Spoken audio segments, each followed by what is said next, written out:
โดยสบายดีแจ็คกี้อาไวของสวรรค์มิสเตอร์ยูนิเวิร์สล่วงผบางกาตามที่มาเบิ่งเราก็มีผู้งามไล่ผู้งามผู้มีความสามารถกาไล่เนาะก็เลยว่าเขาเจ้าก็เบิ่งเฮากันอย่างตื่นเต้นอยู่ก็คือเห็นมือเฮามาออดิชั่นมือแรกเลยก็โคตรตื่นเต้นเลยที่เห็นเขาเจ้าเวลาเขาเจ้าเว้าไม่ยากก็แล้วก็ดีใจมันก็เป็นเบื้องหลังอีกบัดหนึ่งที่เราได้มาเห็นโดยก็คือสิบ่มีหยังฝากหลายแหละเขาเจ้าก็ผ่านมาหลายละสำหรับประสบการณ์ของเขาเจ้าเรื่องการแนะนำตัวเรื่องการเขาเจ้าแฮงมีแนวแนะนำตัวหลายกว่าของเฮาของเวทีผู้ชายเนาะก็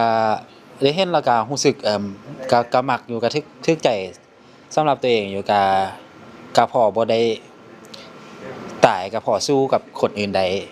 กะพอบ่ได้เทิงว่าบ่โอเวอร์แต่ว่าพอมีให้เบิ่งสินะก็โอเคอยู่โดยช่วงนี้ก็เป็นกระแสกำลังผลตอบรับกำลังดีอยู่เนาะกำลังเพราะว่าใกล้สิไฟนอลแด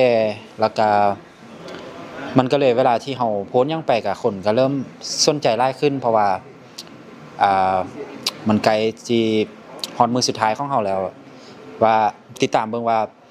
เฮาสิได้ไปต่อหรือว่าจังได๋อีกหั้นนะคนก็เลยติดตามหลายโดยทั้ง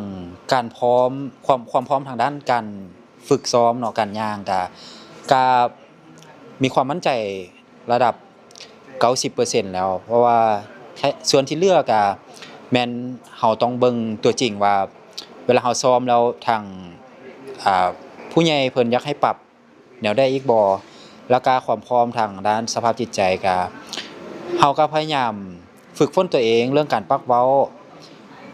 ให้มันแสดงมีความบ่กดดันหลายให้มันออกมาดีโดยก็อยากเชิญชวนทุกคนเนาะมาร่วมส่งร่วมเสียแล้วก็ฝากเป็นกำลังใจให้กับแจ็คกี้เด้อตัวแทนล่วงผบางเนาะในมือพิลิมมินเนอรี่เนาะและNational Costume เนาะในวันที่30เวลา13:00 นเนาะเป็นต้นไปแล้วก็ไฟนอลเนาะเวลา20:00 นของวันที่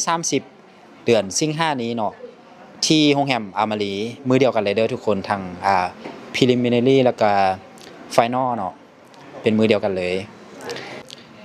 ผู้ที่จะเข้ามาชมหน้างานเนาะก็สามารถซื้อบัตรเข้างานได้ผ่านทาง www.78creationlao.com เนาะเด้อขอบใจโอเค